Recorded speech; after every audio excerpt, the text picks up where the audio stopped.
नमस्कार, मैं हूं विकास गिरिजा और आप देख रहे हैं अब तक टाइम। दोस्तों, आज हम आपको एक ऐसी स्टोरी दिखाने वाले हैं जिसे देखने के बाद आपके होश उड़ जाएंगे।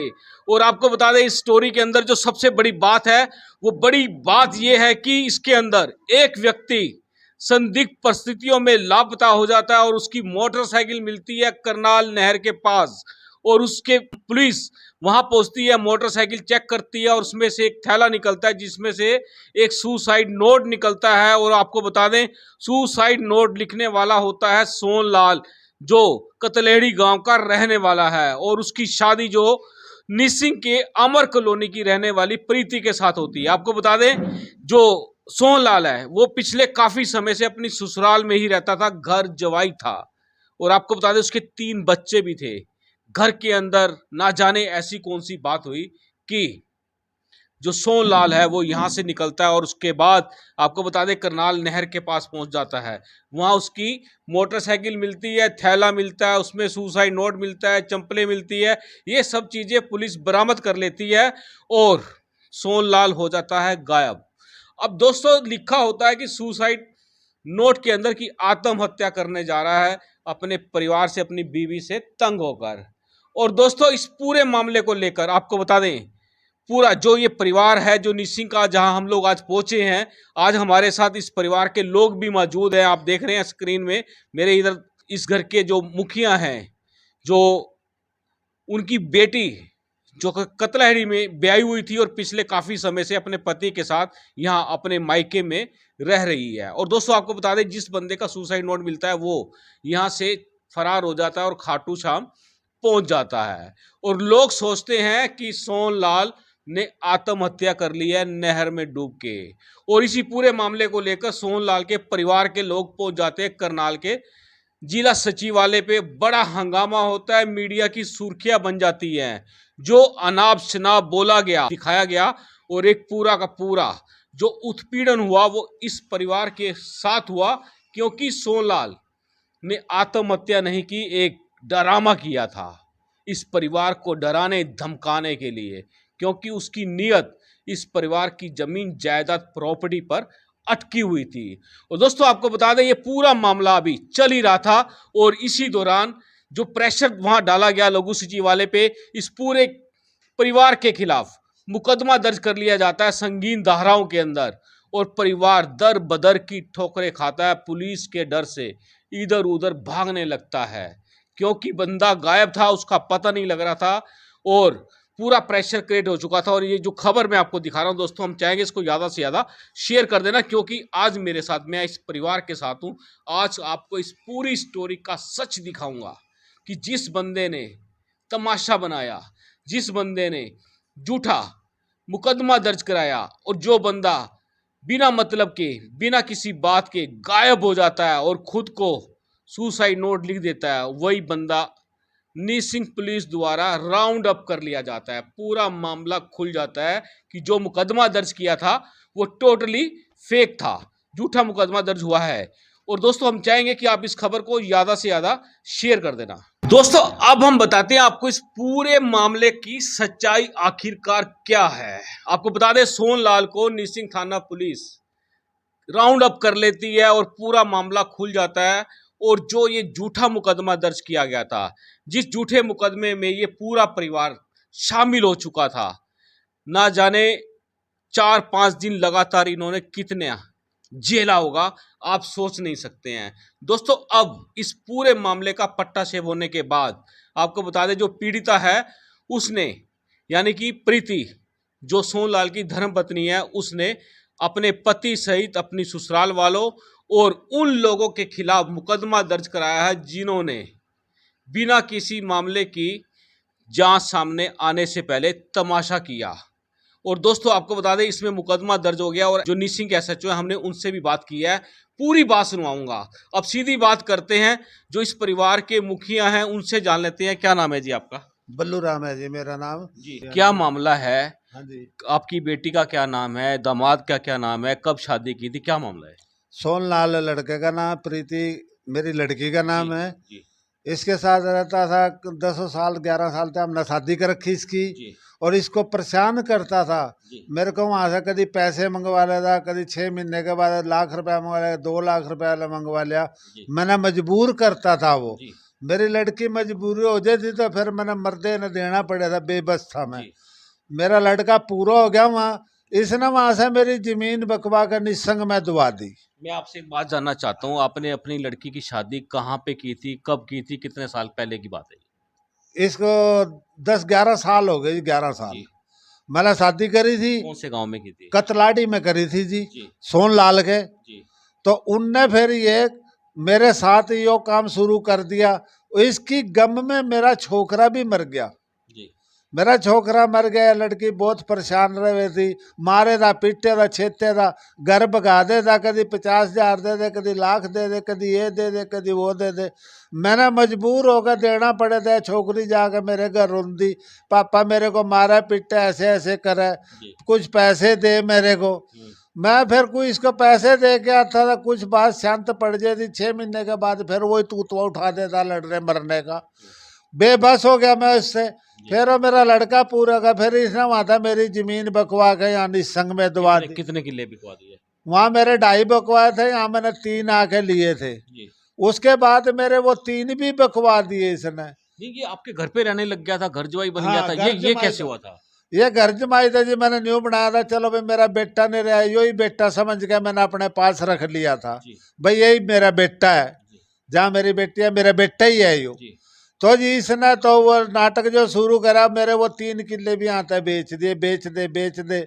पैसे सारे कर गया मेरे को। तो 1.5 किला इसने छोड़ा, 1.5 किले के पैसे हजम कर गया ये। जी इसने मेरे को रास्ता नहीं दिया। जी वो दिन ये लड़की के साथ 10 तारीख में लगा जाने, लड़ भीड़ के। तो इन्हें गली में की सीट का लड़की को बहुत मारा। कौन सी तारीख की बात है ये? 10 तारीख को। जी ये कोई ऐसा अंदाजा होगा 6-6:45 का टाइम। जी उसमें न गली में किसी ईट के लड़की को बहुत पीटा। जी मैं रोया करड़ाया बहुत, नहीं कोई बात मेरी सुनी, उसका पीटता ही गया। जी मैंने आके छटवाया था, एक छोकरा आधार कार्ड था, उन्हें भाग कर अड़े, उन्हें आके छोकरी के बाल बूढ़ छटवाए। जब जाके उसने मेरा पेंडा छोड़ा, कहने लगा या तो ये मकान इसमें रखो गवर्नमेंट में, और आधा किला जमीन का बेच कर मेरे को बाहर भेजो। जी अगर नहीं बेचते तुम्हारे को वो नजारा चकाऊंगा कि तुम मुंह दिखाने के लायक ही नहीं रहने के किसी दुनियादारी को। जी इस बात पे ये रोज का पंगा था इसका, महीने 2 महीने के बाद। जी वो फिर पता नहीं कहाँ चला गया। हमारे को पता लगा अगले दिन, भाई इसकी मोटरसाइकिल नहर में मिली। जी नहर में मिली तो फिर हमने कहा चलो भाई क्या कर सके, क्या इन्हें કર્યા क्या नहीं કર્યા होगा हमारे साथ। तो फिर अपना पुलिस आंदी रही जाती रही। जी तो फिर थोड़े दिन के बाद ही पता लग गया, 2-4 दिन के बाद, जी के भाई वो तो खट्टू श्याम गए हो है, जी। खट्टू श्याम पहुंच गया। नहीं, आपके खिलाफ मुकदमा भी दर्ज हुआ था? हाँ। वो कब हुआ था? वो मुकदमा उन्होंने उसके भाई ने गिल्ले स्टार्ट कर दिया हमारे पे कार्रवाई। जी भाई ये तंग हो मर जाइए तो ये बुढ़ा मर जाएगा, और ये जमीन में सारी जो भी है इनकी कोठी मकान प्लाट जो जमीन ये सारी हड़प लेंगे हम। इनका पूरा इरादा था यो भाई हमारा ये माल खाने के लिए। तो जी फिर वहाँ खट्टू श्याम में ये जाके पा गया। उसके बाद फिर ये यहाँ पुलिस ने निसंग पकड़ा आकर पेट्रोल पंप के पास। हाँ जी। चलिए दोस्तों, आपको बताता हूँ हुआ क्या था। दोस्तों आपको बता दें, जब ये सोनलाल गायब हुआ था उसके बाद करनाल में एक ड्रामा हुआ, हंगामा हुआ, और उसके दबाव में पुलिस ने एक मुकदमा दर्ज किया इस पूरे परिवार के खिलाफ। जिनसे मैं बात कर रहा हूं, बल्लू राम जी के खिलाफ मुकदमा दर्ज करा, और जो सोनलाल की धर्मपत्नी है प्रीति, उसके खिलाफ मुकदमा दर्ज किया। और उसके अलावा आपको बताना चाहता हूं, प्रीति की माता के खिलाफ, उनका नाम है कृष्णा देवी, उनके खिलाफ भी मुकदमा दर्ज हुआ। और उसके बाद आपको बता दें उसके अंदर सुरेंद्र है, सुमन है, मनीष है, अन्य कई लोगों के खिलाफ संगीन धाराओं में, धाराएं बता देता हूं आपको, 323, 346 और 506 में मुकदमा दर्ज किया जाता है सोनलाल के भाई बलकार सिंह की शिकायत पर। और दोस्तों इसके बाद जब वो सोनलाल यहाँ करनाल में वापस नीसिंग पहुंचता है तो नीसिंग पुलिस उसको धर दबोच लेती है। उसके बाद क्या हुआ? उसके बाद ही कुछ ना, अभी वो अपना थाने में पकड़ा गया। थाने में तो अभी तो राउंड अप हुआ है, अभी तो हाँ जी, गिरफ्तारी हाँ तो जी, डली हाँ जी, नहीं है। हाँ जी। जी। उसके बाद तो कुछ ना, लड़ाई झगड़ा यही हुआ था। अच्छा, हाँ तो अब जिस समय जब ये गायब हुआ, हाँ जी, आप लोगों के खिलाफ जब मुकदमा दर्ज हुआ, वो उनके तो फिर कैसे? उसके भाई ने करवाया है मुकदमा हमारे जी। पे, उसके भाई ने हमारे पे मुकदमा करवाया। भाई किसी तरह फंसे, या ये बुढ़ा मर जाएगा इस दहशत में, या फिर भाग जाएगा। हम रात दिन परेशान रहते थे, भाई क्या करें, कहाँ ना जामे, हमारे को मिले ही नहीं है। हम तो दे रहे, हमारे को तो मिले ही कहीं नहीं है। हम क्या कर सकेंगे फिर उसके बारे में। जैसे अब मिल चुका है सोनलाल, हाँ जी, तो अब आपने क्या कार्रवाई की है? अब हमने क्या कार्रवाई करी, हमने तो वो दरखास्त दे दी थाने में। जी। उसी दिन हमने दरखास्त दे दी जिस दिन ये लड़के गया था। ये न्यू क्या था, अगर मैं तुम्हारे को ऐसा नजारा चकाऊंगा कि तुम मुंह दिखाने के लायक ही नहीं रहने की। जी। बिल्कुल दोस्तों, आपको बता दें जिस तरह का ये मामला है, आपको बता दें अब इसके बाद क्या होता है। इसके बाद प्रीति की शिकायत पर निसिंग थाना पुलिस, अब आपको बता देता हूं कि आईपीसी की जो धारा है उसमें 323, 506 और 177 और उसके अलावा 509 इसमें मुकदमा दर्ज करती है। प्रीति की शिकायत पर मुकदमा दर्ज हो जाता है सोनलाल के खिलाफ, बलकार के खिलाफ, शिक्षा है कोई, उसके बाद मनीष कादियान है और अन्य गांव के लोगों के खिलाफ मुकदमा दर्ज पुलिस ने कर लिया है। और आपको बता दें एसएचओ से हमने जब बात की तो उनका कहना था कि हमने सोनलाल को राउंड अप कर लिया और पूरे मामले की गहनता से जांच की जा रही है। दोस्तों, मैं अब आपकी बात कराना चाहूँगा उस महिला से, उस लेडी से जिसके साथ उसका पति उसके मायके में रहकर उसके साथ मारपीट करता है। चलिए बात करते हैं, प्रीति से बात करते हैं, उससे जानते हैं पूरा मामला क्या है। तो पापा ने बोला अभी 1 साल हुआ है हमें इस ज़मीन से, अभी देखते हैं शायद इसमें कुछ फसल हो जाए। बोले नहीं नहीं, हमें जब 5 किलो मिल रहे हैं तो हम 3 का क्या करेंगे। तो पापा ने वो बेच दिए। तब पता चला कि इसके ऊपर लिमिट भी थी जो 5 लाख पैसों से कटी थी। यहाँ दिखाए, बोले नहीं वो तो मना कर रहा है, वो तो 5 किलो नहीं देगा, पावर हाउस की बैक साइड में है, वो देख लो। वो देखी, बोले चलो ये ले लेते हैं, ये ठीक है। वहाँ बोले ये अभी तो 1.5 किलो देगा और इसके बाद फसल कटने के बाद देगा, उनका कोई बच्चा है वो बाहर जाएगा, इसलिए वो अपनी ज़मीन बेचेगा। बाकी जो पैसे बचे थे उसने अपने आड़ती के पास जमा करवा लिए। वो पैसे, उनमें से 5 लाख तो ज़रूर हमें पता है जो हमने खर्च किया है, उसके अलावा हमें कुछ नहीं पता बाकी कहाँ पे गए कहाँ नहीं गए। उसके अलावा 2 लाख और पता 2.5 लाख के कार ली थी एक। ये बोला कि मेरे को कार चाहिए तो वो कार ली थी। उसके बाद ये फिर इसकी मांग बढ़ती गई। इसको लग रहा था कि पैसे तो हैं और अपने हाथ में हैं, इसकी मांगें बढ़ती गई। ये रहना आपके पास ही था, यहाँ आपके मायके में रह रहे थे? हाँ जी, हाँ जी, 2019 से यहीं रह रहे थे हम, साथ इकट्ठे ही थे। तो उसके बाद ये हमें बोला कि मेरे को पैसे चाहिए भाई, मैंने कर्जा और देना है। इसका ट्रैक्टर था, ट्रॉली थी, इसने 6.5 लाख रुपए में अपने आड़ती को वो दे दिए। 5 लाख वो लिमिट के थे, 11.5 लाख टोटल हो गए। उसके बाद जो पैसे बचे थे पापा उसके आड़ती से लेने के लिए गए तो उसका आड़ती ये बोला मैं तो नहीं पैसे दूंगा, उसने मेरे पैसे देने हैं और भी। तो हमने कहा भी ऐसा तो नहीं हो सकता, ऐसे उसने पैसे देने हैं। जब उसके 11.5 लाख थे वो तो उतर गए। बोला नहीं नहीं, उसने और भी देने हैं मेरे। हमने कहा चलो कोई बात नहीं, उससे बात करते हैं। फिर इसने मेरे को ये बोला कि या तो इस घर पे लोन मिल जाएगा 15 लाख रुपए, और जो अपनी ज़मीन है उसकी रजिस्ट्री आड़ती के पास रखी जाएगी और मेरे को 45 लाख मिल जाएंगे, मैं यूएसए चला जाऊंगा। मैंने इसको बोला मैं क्यों दूं, ये तो मेरे पापा की है, मैं तेरे को ये सारी चीज़ देके इनको सड़क पे थोड़ी बिठाऊंगी, इनके हाथ में तो कटोरा आ जाएगा। फिर दुनिया मेरे को ये बोलेगी बेटी लेके गई थी उठा के और उसने आज उनको सड़क पे बिठा दिया। मैंने कहा ये नहीं मैं दूंगी, तेरे अपनी है, ज़मीन है, जायदाद है, सारे काम है, जो तूने अपने भाई के नाम करवा रखी है उनसे ले ले, उनसे लेके चला जा, मैं नहीं रोकती। बोला नहीं मैं रहता यहाँ हूँ, उनसे क्यों लूँगा, मैं तो तेरे से लूँगा। मैंने कहा रहता यहाँ है, बेटा तो वहाँ का है, उनसे ले। जब अगर शादी हुई थी तो मेरी वहीं हुई थी ना, जो तेरा हक है, जो तेरी ज़मीन जायदाद है उनसे ले, मैं नहीं रोकूंगी। बोला नहीं मैं लूँगा तो यहीं से लूँगा। 10 तारीख को इसी बात पे बहस होगी, लड़ाई भी हुई हमारी, उसने मेरे को मारा भी, पिटा भी, पापा को भी लगी बल्कि चोट। तो उसने जब उसके हाथ से बात निकल गई, पापा ने उसको पकड़ लिया, उसने दोबारा मेरा बाल पकड़ के गली में लेके गया खींच के।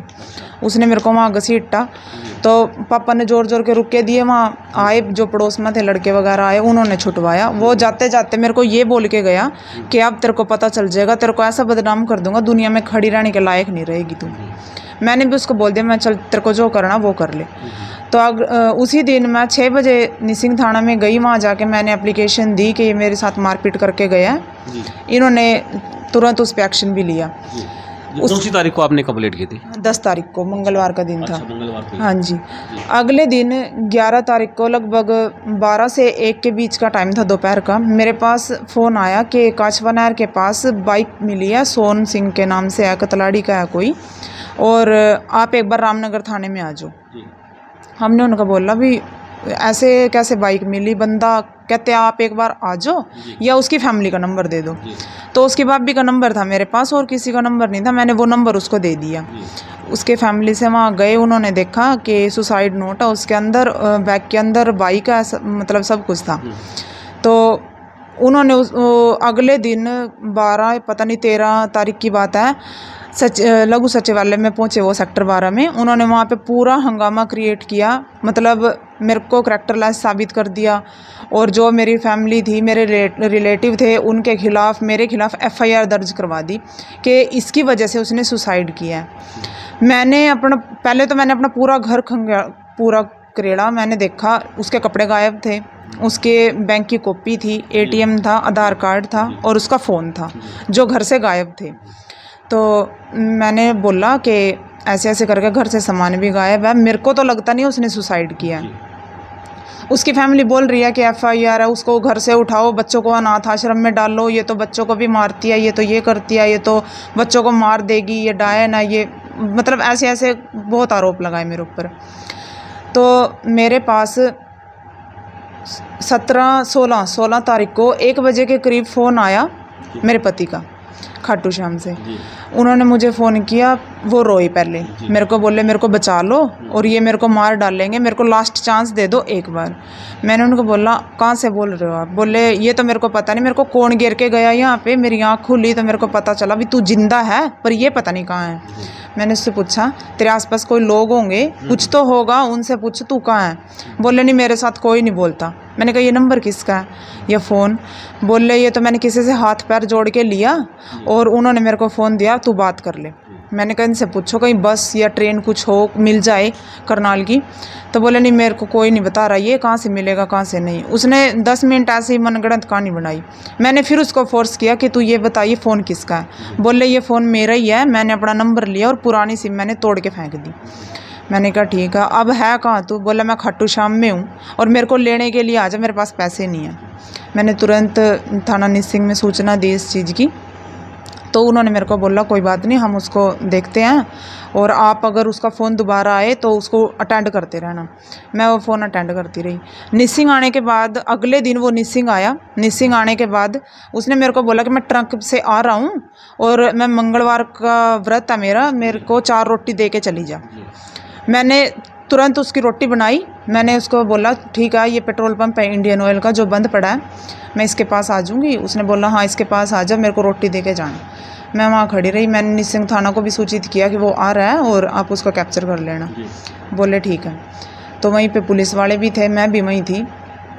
मैं वहाँ रोटी लेके गई तो बोला तो उसने ट्रक से था, आया वो बस से आके उसने मेरे को आवाज़ लगाई, उसने मेरे को बैग दिया, मैंने उसको रोटी दी। इतने में पुलिस ने उसको पकड़ लिया, पकड़ के उसको लेके चले गए। फिर CIA के पास उनकी पूछताछ हुई, पेश हुए वो कल। उसके बाद वो फिर दोबारा निसिंग थाने में आ गए। तो आपने कुछ शिकायत दी है जिस पे पुलिस ने मुकदमा दर्ज कर लिया है? हाँ जी, मैंने कल शिकायत दी थी उसके खिलाफ, उसके भाई बलकार के खिलाफ, उसकी भाभी शिक्षा और एक मनीष कादियाना जो लघु सचिवालय में बोल रहा है, अनाप शनाप बक रहा है मेरे बारे में, और भी है उनके गांव के जो उनके खिलाफ मैंने कार्रवाई करवाई है। ये कि मतलब इतनी बदनाम मैं कर दी हूँ, अब आपका बंदा जिंदा है तो इसका तो सोल्यूशन निकलना चाहिए, उसके ऊपर तो कार्रवाई होनी चाहिए ताकि कल को कोई ऐसा ना कर सके अपनी लाइफ में, किसी दूसरे की लाइफ स्पॉइल करके और वो अपने आप खुले मजे लूट रहा है। ऐसा नहीं होना चाहिए ना, सबको मिलना चाहिए इंसाफ। तो अब मेरे को तो उसने बदनाम कर दिया, मैं तो कहीं मुंह दिखाने के लायक भी नहीं रही। पर सज़ा उसको भी मिलनी चाहिए कि उसने किया क्या है, कि इतना बड़ा गुनाह कि उसने पुलिस को गुमराह किया, उसने मेरे ऊपर उंगली उठाई, मेरे परिवार पे, मेरी फैमिली, मेरे रिलेटिव्स, किसी को भी नहीं छोड़ा। अब मैं यही चाहती हूँ प्रशासन से हाथ जोड़ के कि इसके ऊपर सख्त से सख्त कार्रवाई की जाए, इसकी फैमिली के ऊपर और जो भी वो इसके गांव के थे, जो भी अनाप शनाप बक रहे थे, सबके ऊपर। प्रीति, जिस तरह से आप लोगों के खिलाफ मुकदमा दर्ज किया था, उस समय क्या परिस्थिति थी आपके घर की? पुलिस गिरफ्तार करने आई, आप लोगों से पूछताछ की, क्या मामला था? पुलिस गिरफ्तार तो करने नहीं आई, पूछताछ ज़रूर हुई, पर उस टाइम मेरे 3 बच्चे थे देखो, और जब भी हमारे पास फ़ोन आता था हमें उसी टाइम जाना पड़ता था। अब मैं बच्चों को लेके कभी करनाल, कभी निसिंग, कभी करनाल, कभी निसिंग ऐसे घूमती थी। ना तो बच्चे मेरे खाने के थे, ना हमें तो कहाँ भूख थी। बच्चे भी मेरे ये बोलते थे, मम्मी आप नहीं खाओगे तो हम भी नहीं खाएंगे। मतलब उस टाइम कोई इतना नहीं सोच भी नहीं सकता कि हमारे ऊपर बन क्या रही थी उस टाइम। हमें ये नहीं पता था, खुद मेरे को ये लग रहा था कि वो तो अगर मरा भी है या जिंदा भी है, जैसे भी है, तू अपनी जान खो दे। उस टाइम मेरे अपने माइंड लोग भी आत्महत्या की सोच रहे थे, आप लोग भी? माइंड में आया कि जब इतनी बदनामी हो गई है और मतलब इतना सब कुछ करके चला गया है, मेरे माइंड के ऊपर ये प्रेशर आया कि तू भी, मैं अपने बच्चों को देख के, अपनी फैमिली को देख के मैंने कहा नहीं, अगर तू गलत होगी तब ये काम करेगी, तू सही है तो तू ये काम क्यों करेगी? तू अपनी जो भी तेरा गलत इल्ज़ाम लगे हैं उनको ये झूठ साबित कर और अपना खुल के जी। प्रीति, तुम्हें लगता था भी इस तरह की इतनी बड़ी घटना आप लोगों के साथ हो सकती है कि जिस परिवार के बंदे को, जिससे आपने शादी की है, वो आपके मायके में रह रहा है, आपके मम्मी पापा के साथ रह रहा है, आपके बच्चों के साथ रह रहा है, वो इतना बड़ा काम कर सकता था? नहीं, ऐसा कभी सोचा भी नहीं था कि इतना बड़ा काम कर सकता। धमकियाँ जरूर दे देता था कि मैं ऐसा कर दूंगा, तेरे को बदनाम कर दूंगा, मैं हर जगह पूरे संसार में तेरे को खड़ा रहने के लायक नहीं रखूंगा। और ऐसे भी कह देता था कि मैं मरूंगा तो हूँ नहीं, पर तेरे को जीने के लायक नहीं छोड़ दूंगा। रीज़न क्या था इसके पीछे, क्या कारण था? बस रीज़न यही था कि मेरे को या तो पैसे दे दो, या फिर ये ज़मीन जायदाद मेरे नाम कर दो, मेरे को यूएसए जाना, या मैं इसको बेच के जाऊँ, या तुम मेरे को पैसे दे दो। मतलब ससुराल के माल पर ध्यान था उसका। हाँ जी, बिल्कुल। अब आप क्या गुहार लगाना चाहेंगे, क्या कहना चाहेंगे पुलिस को आप? मैं बस यही कहना चाहूँगी कि ऐसे लोगों के खिलाफ सख्त से सख्त कार्रवाई हो। जी बिल्कुल दोस्तों, आप देख सकते हैं कि सख्त कार्रवाई की मांग की गई है। तो आप देख सकते हैं किस तरह का ये मामला है और समाज में सरकारें बात करती हैं दहेज प्रथा को समाप्त करने की। और दोस्तों आपको बता दें, दहेज ससुराल में रहकर मांगा जाए या फिर मायके में आके मांगा जाए, ये इस तरह का ये पहला मामला हो सकता है। दोस्तों हम चाहेंगे कि आप इस खबर को ज़्यादा से ज़्यादा शेयर करें, ज़्यादा से ज़्यादा कमेंट्स करें। आप देख सकते हैं किस तरह से एक पूरे परिवार की ज़िंदगी बर्बाद करने की कोशिश की गई है। दोस्तों इसमें सबसे बड़ी बात आपको बता देते हैं, पुलिस यानी करनाल के एसपी गंगाराम पुनिया ने बड़े संयम से काम लिया है इस पूरे मामले के अंदर। पूरे मामले की बड़ी निष्पक्षता से जांच की जा रही है और जल्दी ही आपको बता दें, जिस तरह से थाना निसिंग का कहना है कि हमने आरोपी सोहन सिंह को गिरफ्तार कर लिया है। आइए अब मैं आपको सुनवाता हूं क्या कहना है एसएचओ निसिंग का। सर, एक सोहनलाल है कतला हेड़ी वाला, जो कुछ दिन पहले गायब हो जाता है, उसका सुसाइड नोट मिलता है और उसमें पुलिस मामला भी दर्ज करती है और बाद में सोहनलाल वापस करनाल में आ जाता है। ये पूरा मामला क्या था? काफ़ी लोगों ने बवाल भी काटा था, मीडिया के अंदर भी बहुत अनाप शनाप बयानबाजी की थी। ये पूरा मामला क्या, इसके बारे में जानना चाहते हैं? सोहन प्रीति का पति है। उसके 3 बच्चे हैं। एक कतलैडी का रहने वाला है, घर जुआई निसिंग में रहता है और इनका आपस में घरेलू डिस्प्यूट चला हुआ था। इस बात को लेकर के जो इसके सोहन के भाई ने एक मुकदमा दर्ज कराया था कि भी मेरा भाई गायब हो चुका है। तो गायब हो चुका। सुसाइड नोट सुनने में आया कि सुसाइड नोट मिला था वो अदर थाने में नहर के पास। तो इसमें जब हमने मुकदमा दर्ज किया, इन्वेस्टिगेशन की और इसको बरामद कर लिया, सोहन को बरामद करने के बाद इससे पूछताछ की गई। पूछताछ में इसने यही बताया कि भी मेरे 3 बच्चे हैं, प्रीति मेरी पत्नी है और मैं निसिंग में रहता हूँ, कतलाड़ी का रहने वाला हूँ। हमारे घरेलू विवाद की वजह से मैंने ये स्टेप उठाया था और अब वो मिल गया।